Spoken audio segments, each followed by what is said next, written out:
Okay, we have a straight up 12 noon, and we will go ahead and get started. This is the I-29 University Dairy webinar series. It continues today with a focus on manure scoring with Dr. Mary Beth Hall. The I-29 Manure University is a consortium of extension dairy specialists from land-grant universities in Iowa, Minnesota, Nebraska, and South Dakota. The I-29 Manure University is a multi-state learning collaborative and connects extension dairy staff with the dairy community to share research, information, and management practices through workshops, webinars, e-newsletters, podcasts, and on-farm tours.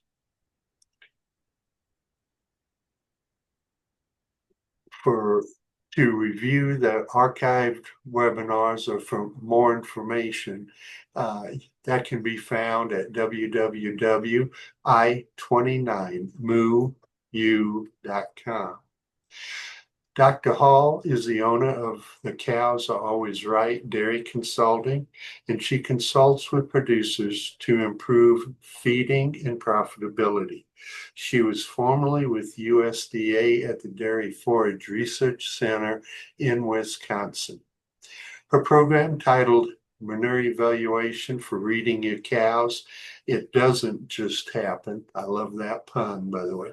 We'll focus on what we see when we walk the herds. Obviously, we see manure, but did you ever consider the way the manure looks and what's in it could tell you about how the cows are working with their diets?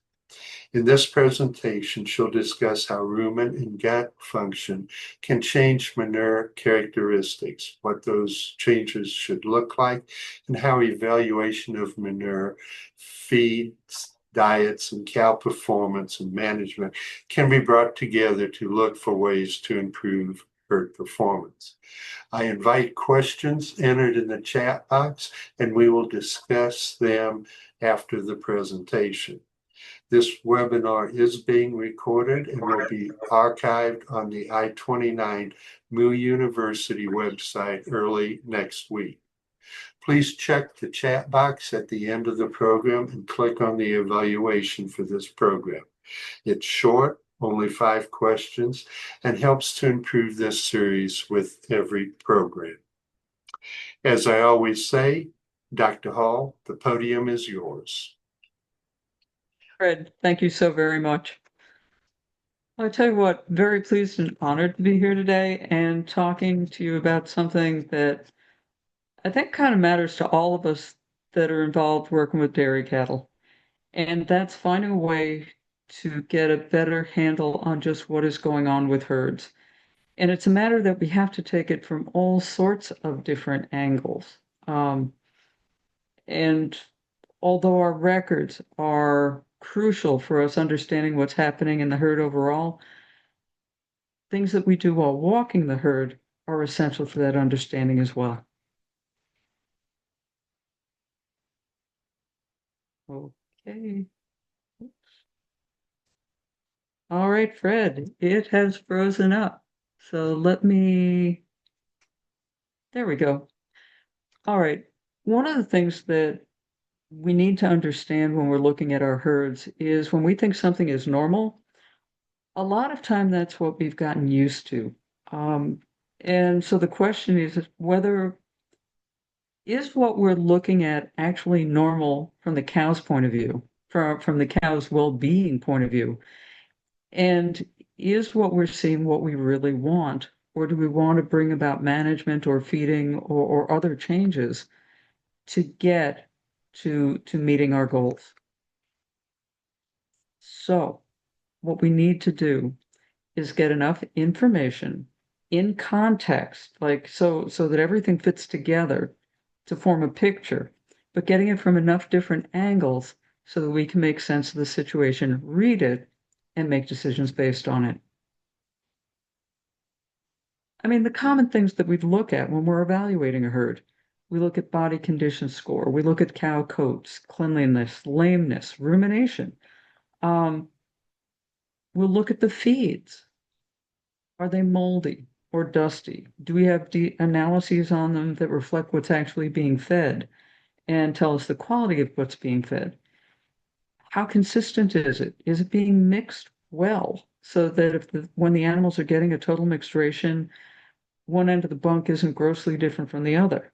Um, I say the existence of feed because if the cows are staring at an empty bunk more of the time than not, that's going to lead to some other problems such as slug feeding or underfeeding. We look at the feed bunks. Do we find mold? Is spoilage? Is it clean? Is the feed there clean, fresh? Is it heating? Again, is it well mixed? Is there some way back? I mean, some farmers can feed to a slick bunk, but then there's feed right back there when the cows want it. Um, that's part management and art form, and you have to be careful on relying that on that in your herd. Okay, the water, is it clean? Is it fresh? Is it available? The facilities, are they comfortable, clean, and ventilated? And the employees, how are they interacting with the cows for getting the job done and not creating obstacles that the cows have to get past, um, behaviorally or whatnot? The other thing we can look at as we're walking through a farm is the manure. And we can evaluate that too because manure does not just happen.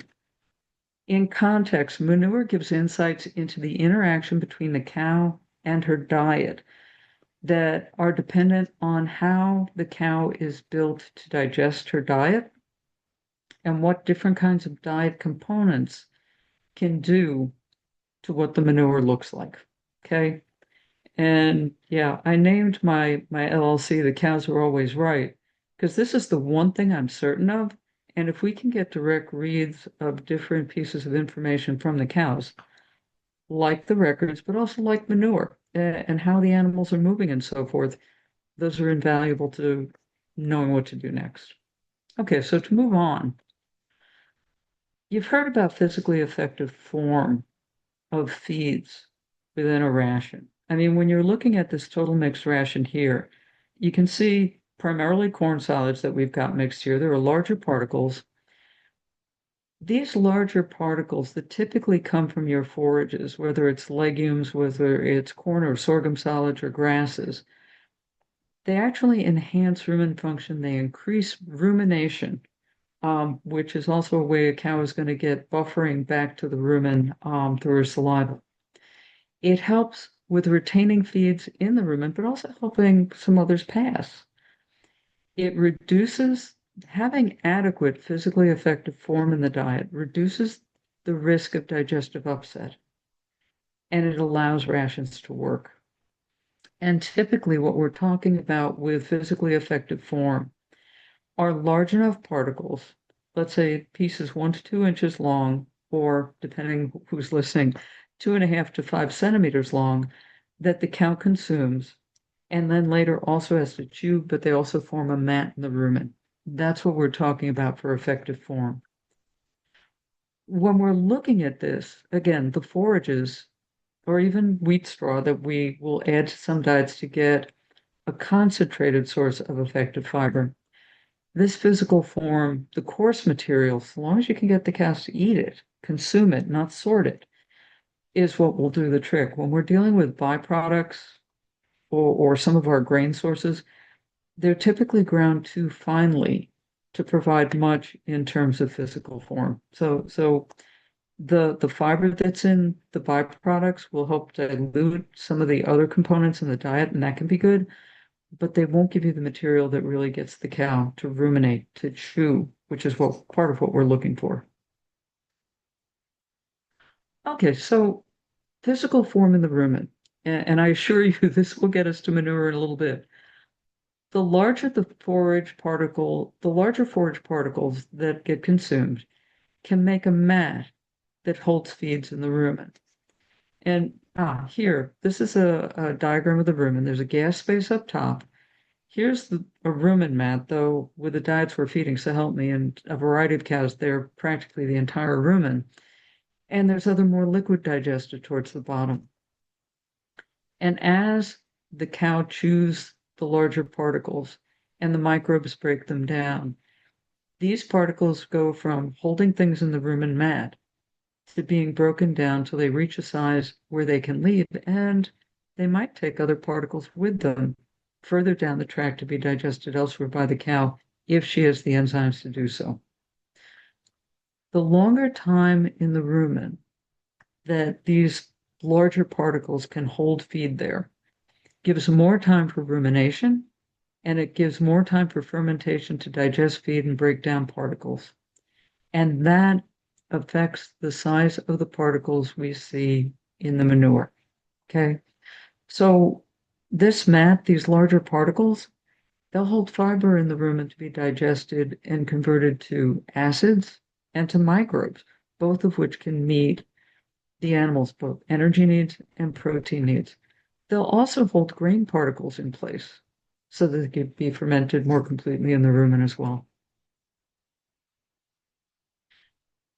Now, when we look at where feed digests within the cow, in the rumen, we have a fermentation compartment where the microbes do the majority of the digestion, and they will break down protein, and carbohydrates, whether they be fiber or starches or fructans or sugars and so forth.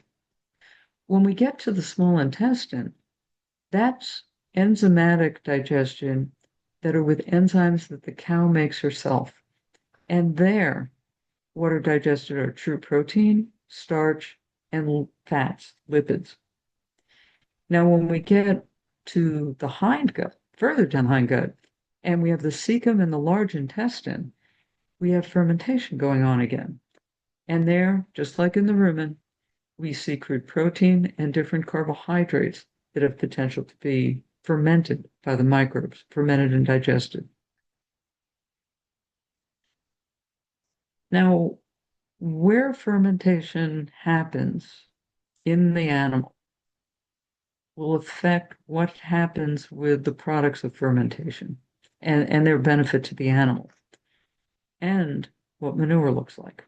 Okay. Here are the fermentations products, organic acids like acetate, propionate, and butyrate that are produced from breakdown of carbohydrates and proteins when microbes ferment them. When they're produced in the rumen, they can be absorbed and used as energy by the animal. In the hindgut, they can be absorbed and used as energy by the animal, or to make other products, even like fat, can be built from some of these organic acids.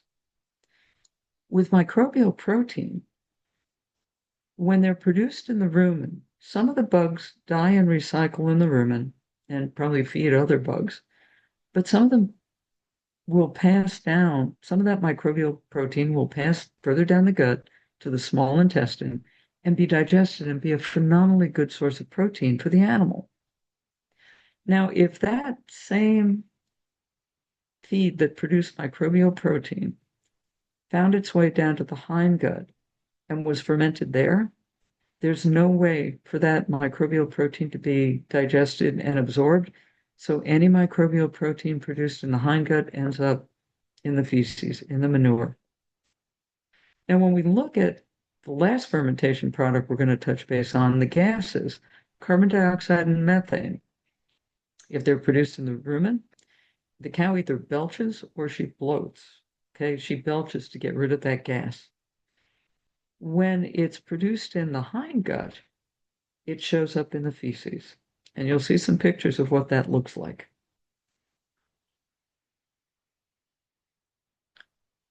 Bottom line, where feed ferments, a shift in the site of digestion from the rumen to the cecum and large intestine changes the nutrient supply to the animal, because some things can be absorbed back here, like the acids, but not the microbial protein.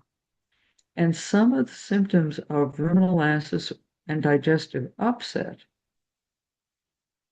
are based on material that could have been digested in the rumen. I'll use the term overloading. That's fair. Going and being fermented in the hindgut to agree that probably the hindgut wasn't designed to handle. Okay, now to manure. Here's the good stuff. I mean, when you look at manure, one of the things you look at is consistency. And this is the good stuff. For lactating cows, it should be relatively soft, but it forms up. It doesn't just form a splatter. Unless animals are on early spring pasture, but that's a different matter altogether. Here, what we're going to be focused on primarily are animals that are getting TMRs or similar.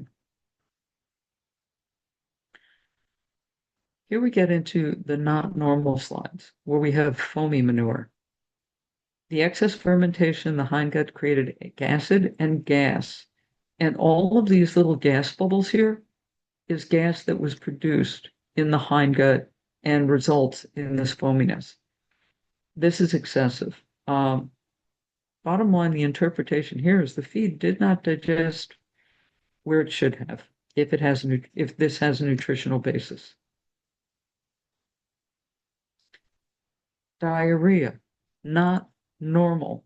I mean, this is a sign of some diseases, winter dysentery, but when it's related to the diet, it can be a sign of ruminal acidosis or digestive upset or eating spoiled feed. Okay. If the rumen isn't working well and you get a substantial amount of the feed going to the hindgut, you get this. And here's a small story. This is a picture of spoilage that was in the feed bunk on one of my feeding trials at the University of Florida. And the herd manager came up to me and he said, Dr. Hall, did you formulate the diet so they'd reduce the cow's production? I'm like, no, I did not. And so I'm walking the bunks, I'm walking the cows, trying to figure out what's going on. And I see this. And it was a matter that it was a drive over pile of silage. And as they were, I mean, they cleaned off the front and the top beautifully. But as we got into the back, some of this got in. And the diarrhea in that group was variable. And what it looked like was the animals that drew the short straw and ate this came down with diarrhea, this spoilage off of the bunk silo. When I worked with the crew and we got all the spoilage cleaned out, all of a sudden the diarrhea went away and I looked like a much better nutritionist. The cows were doing better. Okay, undigested feed that you can recognize in manure is not normal because eaten doesn't mean digested. I mean, we have tests now to look at how much starch has come out in the manure, but some of the things you can see for yourself. You can put, let's say, ground corn through a sieve, and these pieces, the 4 and 8 sieve, are what I normally would end up seeing here in manure. And the finer grind is going to result in better digestion. And so, take a look at the grain back where you have it. Take a look at what's in the manure. Do you need a finer grind? Is the forage that you're feeding and the particle size of the forage adequate to hold material in the rumen so it can be fermented there? Okay, that's where some of the effective fiber comes in. And at one of the meetings I gave, one of the nutritionists took a look at this picture and some others and said, I see that when animals are slug feeding. When they think they're not going to be able to get feed later, they go to the feed bunk, they chow down for everything they're worth, and more of the material passes through. Some of that can end up happening when you've got a lot of competition at the feed bunk, or you're not feeding enough feed, all told. Um, when with competition at the feed bunk, that can be related to what percent overage do you have for cows versus stalls and for bunk space. Things to look at. Okay, obviously undigested. This is, by the way, all of these photos I did not make up. This is the way they came out of the cow. You can see the sheath off of a piece of corn silage here. You can see a piece of grass that she ate, and it came through green. I mean, this little piece of sorghum grain here, it's like a BB. Unless you nick it, it's going to come through probably. Um, I have seen whole linted cottonseed come through. You might expect it to come through without the lint on. That was at least fermented off in the rumen. But when it comes out with lint, or you see citrus pulp coming through when more of it was fed, that suggests you have problems back in the rumen and not having adequate time, retention time in the rumen for things to be digested. So you go back and you look at the front of the cow after you finish seeing what's happened at the back. More not normal, where it's this pasty, where it's just splattered and liquid and nasty, or you're in the lactating herd and the manure looks this dry.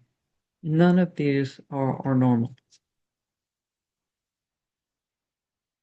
The other not normal is when you have lots and lots of variation within a given pen of animals in the way the manure looks. Ballparking it, except for maybe 5% of the cows eating the same diet should have relatively similar manure. If not, are they sorting their feed? Are they overcrowded and slug feeding? Go look. And back to look at one end of the bunk versus the other. Was the feed mixed properly from one end to the other so the cows were actually all getting the same diet? More not normal. Mucin casts. I remember when I first saw these, I was trying to figure out what on earth these were. Um, when I fished some of was wearing gloves. I fished some of these out of the pile of manure. I put them in water, rinsed them up. This is what they look like, and they can be brown, gray, or almost black. I've seen them several feet long. I've seen small scraps. Um, these are not normal. They're a sign of past damage to the large intestine. And some wonderful work done by Henriksen et al. This is the lining of the large intestine. And this, A, is when that lining is normal. The cells are all intact on the lining and they shed off at the very tip. As you go down this line, you reach this point where you've had damage and you've destroyed the top layer of cells that are lining that large intestine. And when you get that mucin, I don't know if you'd call it secreted or it oozes out and it forms a layer over that. Um, and we relate that to there having been too much hindgut fermentation. But I've yet to been able to find out in what time frame this happens, in what time frame we see the mucin cast relative to when the damage happened. Now, worse than mucin casts are fibrin casts. Mucin casts kind of fall apart. Um, they will eventually dissolve in water. They do not hold up unless you put them in alcohol. Fibrin casts are really tough in texture. And they're also a lot rarer, but they're still a sign of past damage to the large intestine. The only time I saw one of these on one of our cows was when they ate moldy cottonseed hulls.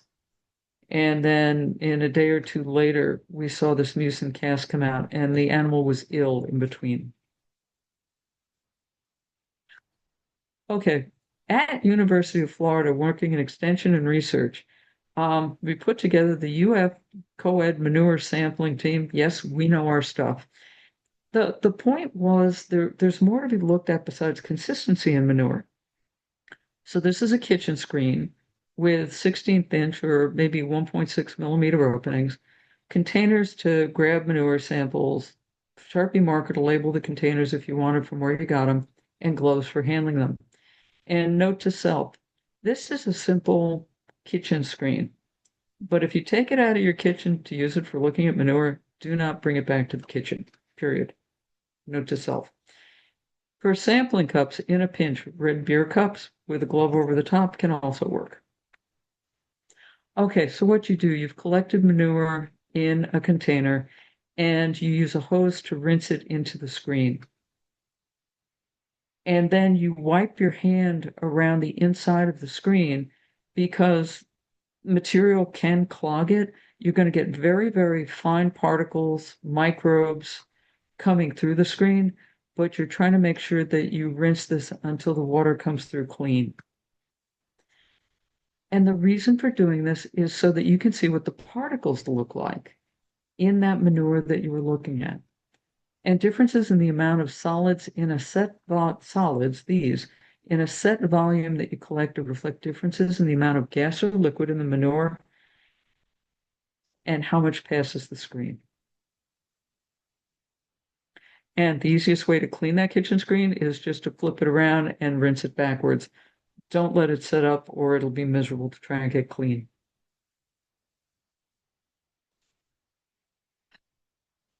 These are rinsed particles that I dried for this slide, and they came from two animals that were in the same pen. It was the fresh pen, or first 2-3 weeks pen post calving. If you take these animals were on, I think, a primarily ryegrass haylage diet when they were dry, and if you take a look, the particles are a lot finer here. With grass, you'll see these thinner particles, these little needle-like pieces. And you don't see very much coarse stuff here, but in this one, you take a look, it looks like some of the material got through the cow without even having a chance of being digested. This material was in a decent, firmed up, well, not firmed up, soft, but shape formed up cow pie. And, I would look at this and say, okay, looks like we had good ruminal retention. So she chewed this, broke down the particles. And because we had that kind of smaller particle when we started out with larger ones, probably had some better digestion. This was in a pile of diarrhea. The larger particles like this and the diarrhea and so forth would suggest that we had reduced ruminal retention and less digestion of the feed. We had a sick cow, bottom line. And these were in the same pen. This one would give you a heads up. Take a look at that cow. This one would say things are working well. And what you'd need to do with this group is take a look-see through the group and see how they balance. Do you have a lot more of this or do you have more of this? To find out, was it just a sick cow or is there something you need to take a look at the diet? Okay, this was a diet where they didn't have near enough roughage in it. It was 19% corn silage, 5.5% cottonseed hulls, and 9% alfalfa hay. And we saw cottonseed coming through with the lint on it. Now, again, I told you earlier, I would have expected the lint to be fermented off in the rumen, and then maybe the black seed would slide through. I would not expect to see this. And you see some larger, coarser particles in here. Seeing an occasional one isn't an issue, but seeing if we start to see many of these, or a lot of this, or a lot of other undigested feed, I would be concerned. And also, sincerely, you got to take a walk around to the front of the cow and make sure that the original diet was coarser than what this looked like. There was one farm that I was on that, the manure, the particle size of the manure looked great, but when I looked at the diet, they had left it in the mixer too long and it was ground, and the particle size in the diet was about the same as what was in the manure. And they needed to refigure how long and how they were handling the TMR when they were mixing it and feeding it so that they had the physical form, the size particles that they needed for the rumen to work well. They were also having problems with feed efficiency and production. Okay, this is where you see way the heck too much for large particles. This was lactating cow herd. I found this in one of the groups in a pool of bubbly diarrhea. And let me go back. I don't know if you can see it before I put the light on it, but this is a piece of hay that came straight through the animal. Now, this is extreme. I will tell you this is extreme, but I never expected to see such a thing. This particular herd was having issues with getting enough forage, enough of the right physical form in the diet into the cows to improve rumen function. There were problems with ruminal acidosis, and this is one of the things we saw. Um, in a minute, I'll talk to you a little bit about what you need to do to fix this. Okay, this picture was back before we had processors on most of our corn choppers. Um, if you see all of this yellow corn, and even one greenish piece of corn salad, corn leaf, um, all of this corn grain that came through like this represents feed that we fed to that cow that she was never able to digest or use, and her production was depressed on account of it. All the starch that's in in this corn grain was unusable by the cow, and it's a major good source of energy. Milk production increased when we added ground corn to the ration, but there was nothing that we could do that year to fix this problem with the corn silage. And the following year, it was making sure that the corn silage got processed adequately. So all of these were nicked or ground so that the cow could actually use them. Okay, mm, we'll go through this and we'll make sure that we talk about how to get enough fiber into cows. When you're walking the cows and looking at manure, I mean, it can turn into a treasure hunt. Don't just look at the bad stuff, look at everything. Um, I mean, this animal walking away, I noticed that she was practicing her cursive writing skills, which wasn't necessarily what you wanted to see. But you try to get the variation within groups that are all supposed to be getting the same diet, between groups to see how the different diets are faring, and between rations to see how the different ones are functioning. I'd usually, if I was going to be screening them, putting them through a screen and rinsing them, I'd sample 4 to 6 pies per group to look for particle size and what feed came through. And just remember, it's normal for about 5% of the manure not to look like the rest. Okay. Um, I've been in herds where I've even seen mucin calves in the occasional cow pie, but not in lots.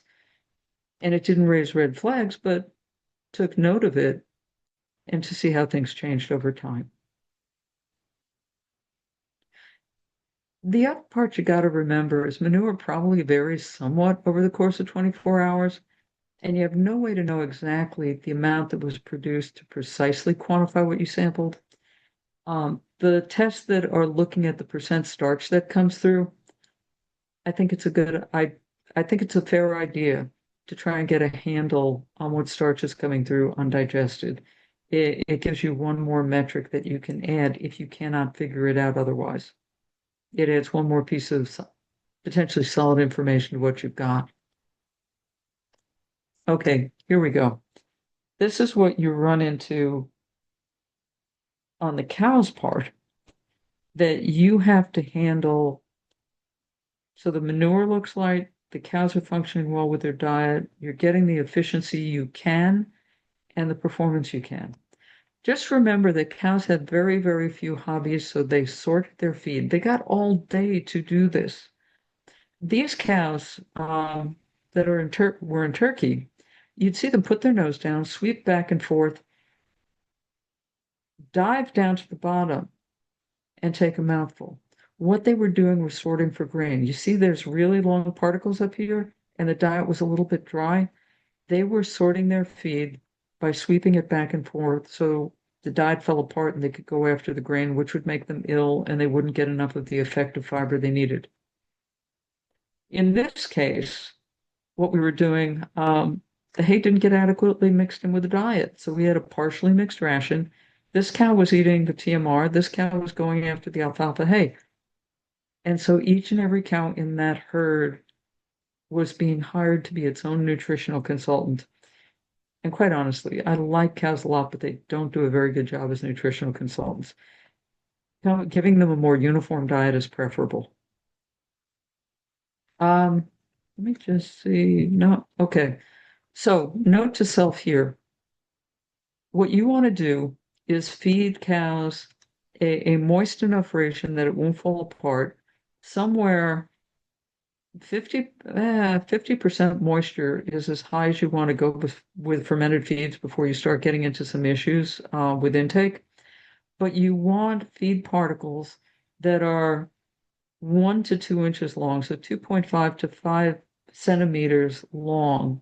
Um, something Professor Lou Armentano of University of Wisconsin said, if you give a cow a particle that's shorter than her mouth is wide, she won't be able to sort it. And I think he's right or close.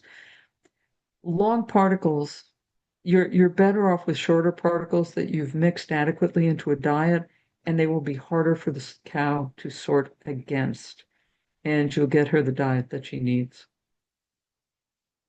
Okay. The other thing to be watching is cows will eat more dirt, salt, or bicarbonate when they have digestive upset. If you start seeing that, it's non-specific, but it's one of the things you'll see when they're having some gut issues. The other thing you take, okay, and I don't want to hear it. Yes, these are dirty cows. But the pictures, I mean, normally you'd expect a cow's tail to be hanging down like this. If you have a cow that defecates and then is holding their tail up like that for an extended period of time, it could be gut irritation. So, or a uterine infection. So this might be something else to take a look-see at. If you see this and you see it on many cows, take a look-see at what's happening around the front of the cows as well. Heat stress. I say heat stress causes digestive upset, and there's some really good work that Dr. Lance Baumgart has done on leaky gut and so forth related to heat stress. But you have animals, even in general terms, they're panting. There's less rumination. They're drooling. They're slug feeding. Working in Florida, I never saw animals sort their feed harder than heat stressed animals, and they're typically sorting for grain. The best thing you can do in this case is maintain the forage amount in the diet to keep it healthy and cool the cows. So, in context, the things you look at when you're looking at manure, its overall appearance, fecal particle size, undigested feed. You look at percent rumination in the herd. 40 to 50% of the cows that are not eating, sleeping, drinking, or in heat should be ruminating. Okay. For those of you who do not have the collars, um, you pay attention to their eating behavior. Are they sorting? Are they slug feeding? Is our management and the number of cows we have in a given pen enforcing that?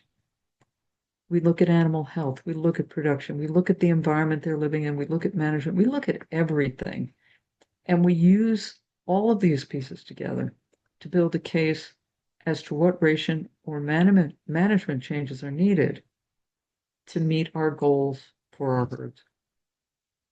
And so with that, I'd be delighted to entertain any questions.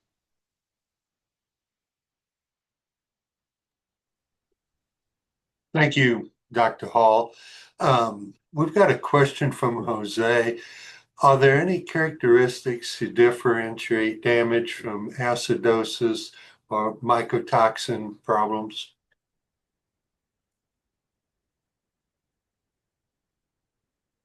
I'm not sure I can give you an answer with the information I have right at this moment. With mycotoxins are actually molds, and mycotoxins are a bugger. Um, I will tell you that we've been looking at issues with ruminal acidosis, I mean, we're seeing a whole variety of things come together at the same time.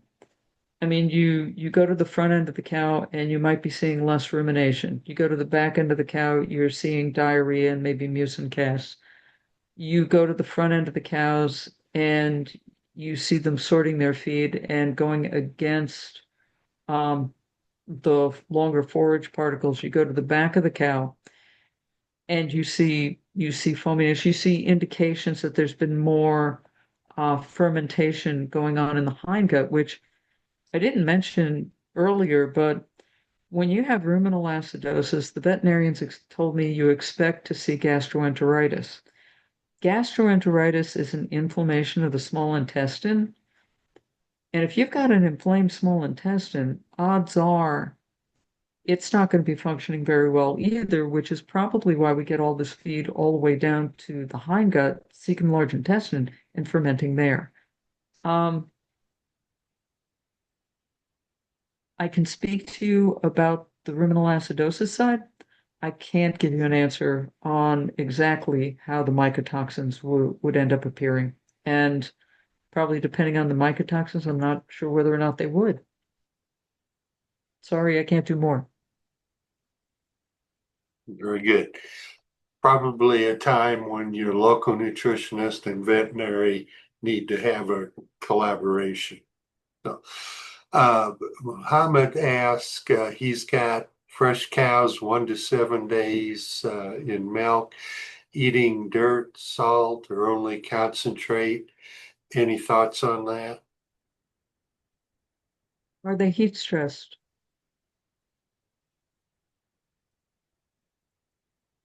Okay, Okay, let me take this back a moment. What if you've got cows 1 to 7 days that are already eating dirt and such, I would go back and look at the dry cow diet and that they're actually eating what they're supposed to be getting. Um, I mean, typically, all right, different story. Um, that is also related to not getting enough effective fiber. I was asked to walk this one herd, and there were signs of problems with not enough effective fiber, too much grain, and the cows were sick. I mean, they had diarrhea. It was all kind of the class, and starting to get hoof problems, sand impactions as they were eating the bedding. Um, all some of the classic signs that you'd think you'd see if you were dealing with a diet that was getting you ruminal acidosis. But when we took a look at the fresh pen, the pen that the cows were in for the first 30 days, the manure in that pen varied from dry cow manure to really, really good lactating cow manure to as bad as the rest of the herd. And we took a look back at the dry cow diet, and they were feeding one of these bulky dry cow diets that met the animal's requirements but had a lot of coarser, bulky fiber in it. And part of our discussions is just because you freshen doesn't mean all that bulky fiber disappeared. And we figured it was actually relatively protective through the first part or her entry into the lactating herd because she still had that fiber in her rumen that she was still ruminating and the rest of it until it was gone. Um, from what you say, I would go back, look at the dry cow diet and make sure that they're eating and that they're actually getting the diet that they need and they're not sorting. I would go back to the dry cows for starters. okay. Um, what do you see when we have herds that have these high forage diets, close to 70% higher? What I see is people that have raised extraordinarily high quality forage, so they can get away with it. You you can unless no, let's try this. You want right quality diets. So that would mean that the forage they've got is digestible enough.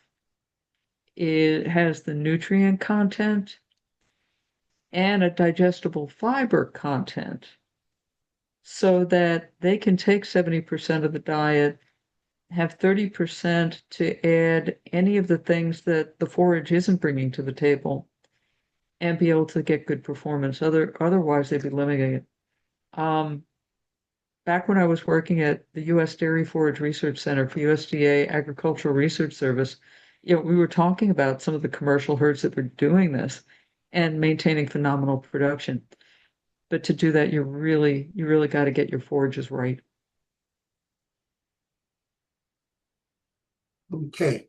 Well, how important are multiple forage species in a ration? And I'm referencing a presentation we saw at the Four-State Dairy Conference on the FOD system, where they separated corn into components. Well, what?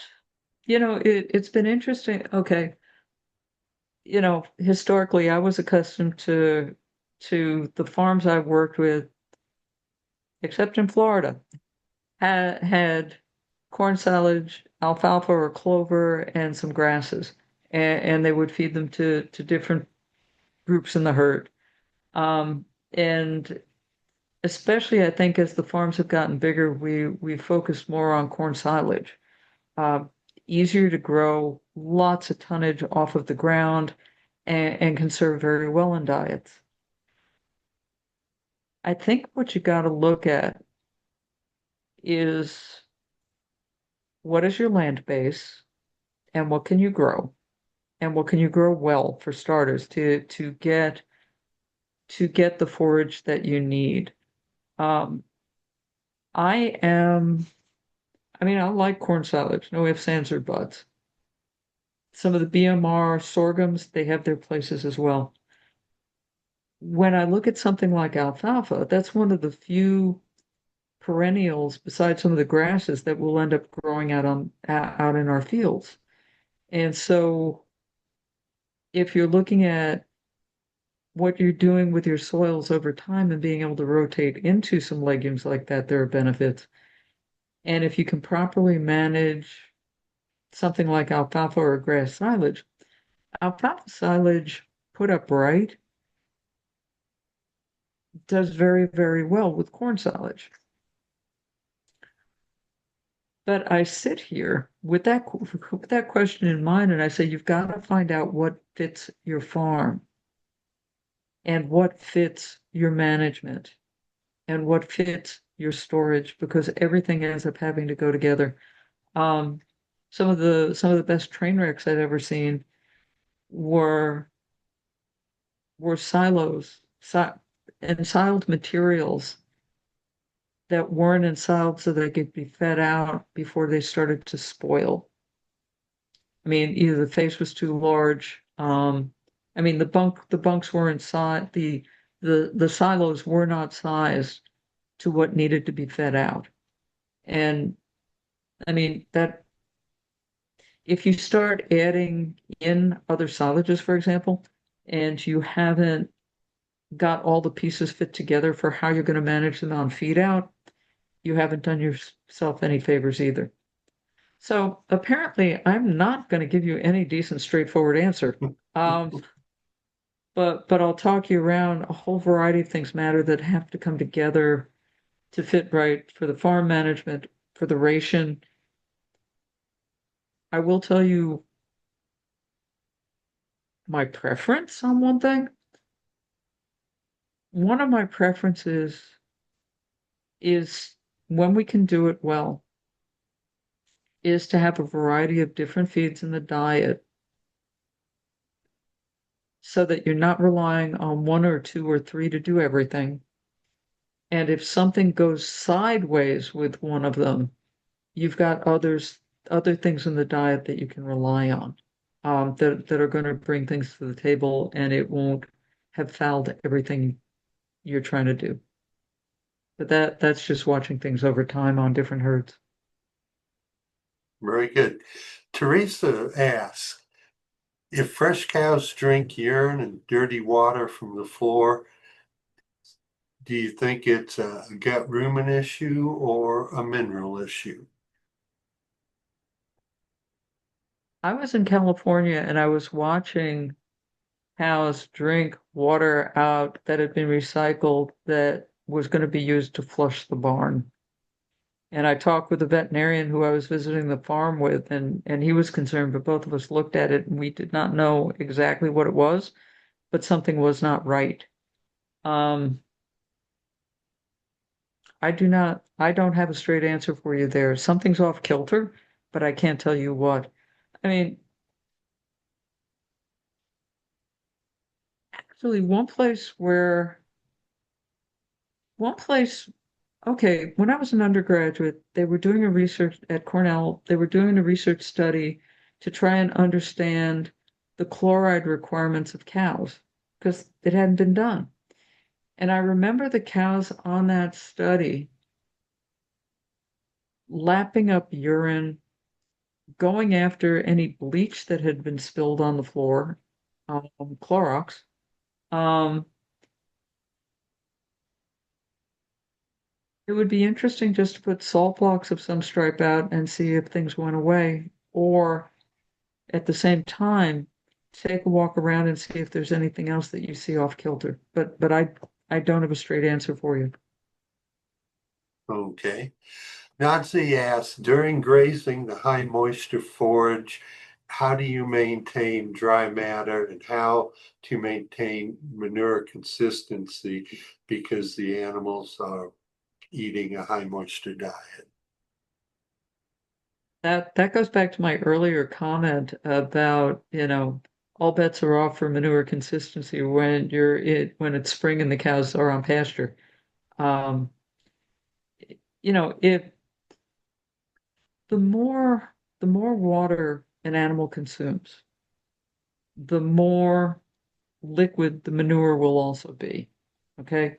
If you were feeding an all alfalfa silage diet, that manure is sloppier than a dickens. But part of it is the animals also drinking enough water so that they can excrete nitrogen in their urine.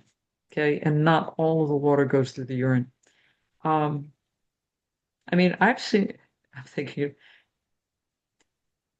I'm just thinking to myself, I was about to say, yeah, I've seen some decent cow pies on pasture, but it's usually more towards summer when things seem to have dried out a bit and the forage isn't as digestible. I'm not sure. We'd have to bring somebody who focuses more on pasture in and ask them if they think it's a problem. Some of the pictures I showed you up front, where the consistency was good. I mean, one of the first slides where the consistency was good on the cow pie for a lactating herd, that came off of a group on pasture. But I would attribute it to either the moisture or the nitrogen content of the pasture for what's making things liquid, and whether it's something to worry about, that's another matter. Thank you. In one of your early slides, you had included water quality issues, and that's kind of a pet of mine. How often do you see water quality issues in a dairy?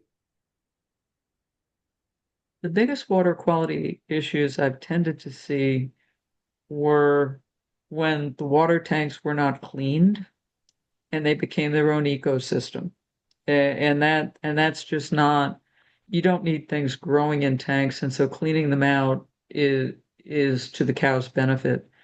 Um, when you get into issues like sulfur water or nitrates or something, it depends what part of the country you live in. Was talking to a colleague who was in the Southwest, and sulfur in the water was an issue there. Nitrates depends where you're at and what's been applied to the land. Um, I'd say it depends where you're at, and when it doesn't depend where you're at, what management you've applied to making sure that the cows have a potable water source. Now, two stories for you that go with that. There was this one farm that I was called to visit, and they said the cows were looking ill. Um, the milk was down, and the manure was variable. So I go to the herd over the course of a couple weeks, and the diet looked beautifully mixed, and it apparently had everything in it was supposed to. The cows looked dull and depressed. the manure was variable. And then I walked by one of the water tanks and it was as clean as I'd ever seen it. And then I noticed there was a white bucket with holes sitting in it in the water tank and hanging there. And I inquired, what was this? Well, what they'd done to be able to keep the water tanks clean is they'd gotten some of the chlorine tablets for cleaning pools and put them in a bucket and hung them in the water tank to keep it clean. That was basically sanitizing the rumens of the cows who got the first drink and got full dose of whatever chlorinated water was there, and other cows who got the water after it hadn't been so dosed. I mean, this might have been the difference in why the manure looked different from one cow to another. After I asked them to take those buckets out of there on a Friday, by Monday they were up 5 pounds of milk. Okay, so don't do that. It would seem to be an easy way to keep things clean, but it's not good for the cows. It's sanitizing the rumen, and you don't want to do that. The other one comes from Florida, and we were walking across the outdoor paddocks, and they had these big concrete rectangular water troughs, maybe a couple feet deep, and one of them looked like it hadn't been well used at all. And I thought I saw a little ripple in the water, and I thought I saw where sand had come out of the spigot and kind of sloped down in, but the water was murky. And, we talked about it because he was concerned about performance of his cows, and he'd get one of the guys to clean it. Well, talking to him a few weeks later, he sent one of his guys out to empty this tank and shovel it out, clean it out. And when he got part way through, the guy was standing in there with his high rubber boots, and something latched on to his boot. And what they ended up finding in this tank was about a 4 foot, I think it was about a 4 foot long alligator. And I have not yet seen that in Wisconsin, but water quality is a very important thing, and it can be affected by the weirdest things possible. Go ahead, but no, most places don't be looking for alligators. Next. Okay, we've got two questions that I think maybe will be good as kind of final questions. Elder asked, what recommendations can you give to improve rumination? Okay, to improve rumination, when you watch a cow when she's eating, when fresh feed is put out, they'll chow down for maybe about 2 hours, take a big drink of water, and then they'll lie down, start chewing their cud, and they will eventually fall asleep if they're left peaceful. To improve rumination, okay, it's making sure you have enough effective fiber in the diet to meet the animal's needs. And effective fiber will depend on particle size. It'll also depend how digestible the fiber is, because like something like wheat straw will hang in there for a long time and be very effective.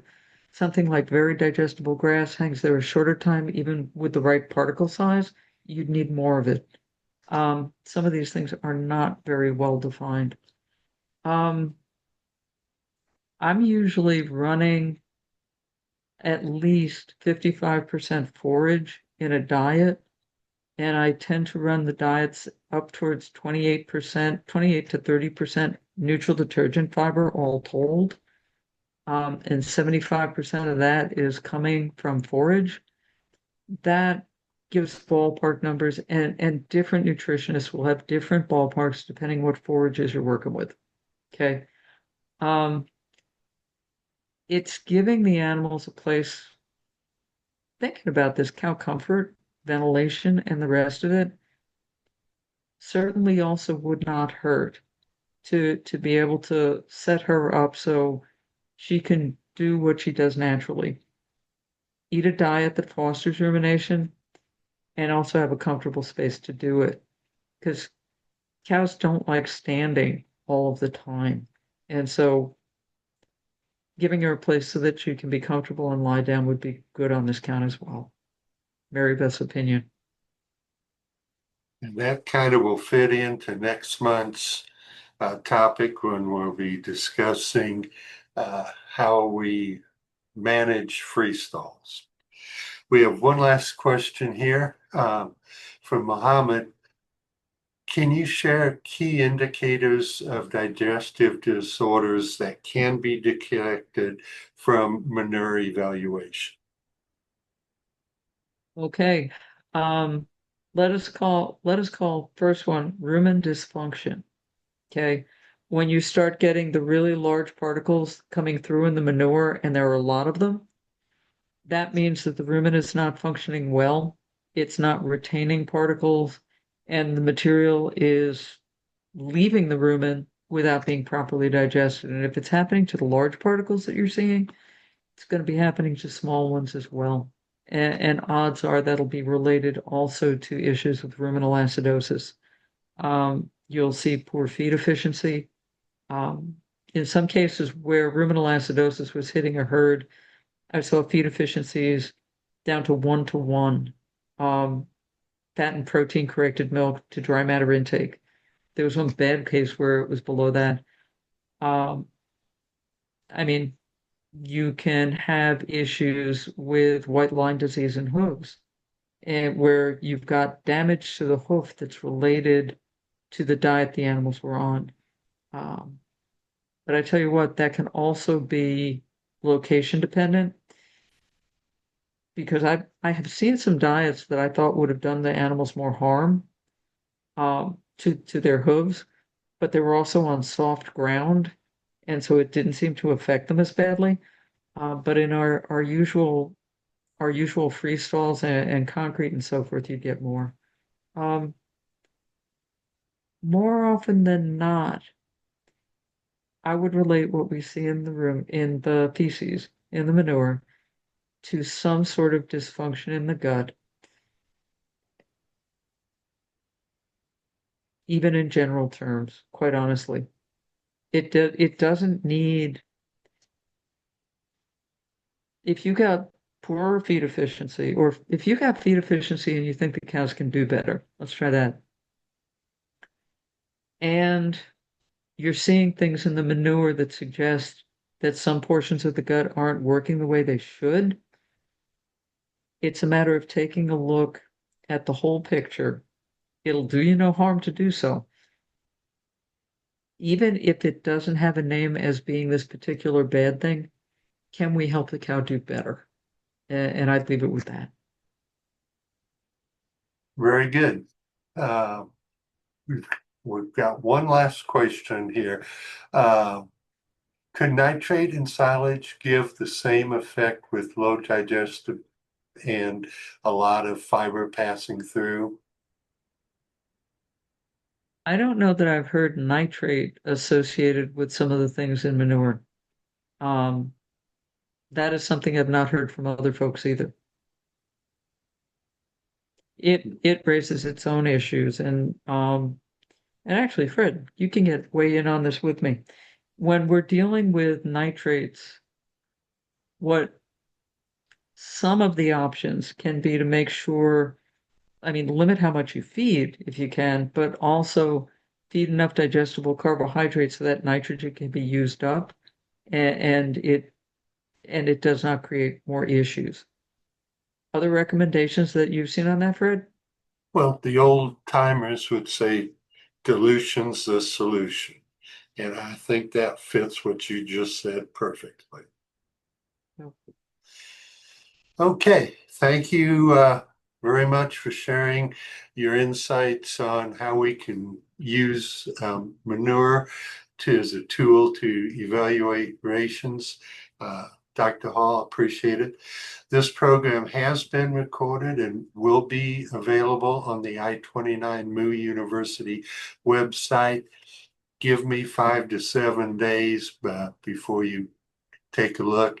I will, however, send out an email to everybody giving you the link as well as the link for the evaluation that I'd ask you to fill out. Thank you for your participation, and I look forward to seeing everybody at the webinar next month. At this point, we'll close out the program. Thank you again, Mary Beth. Thank you so much. It's been a pleasure.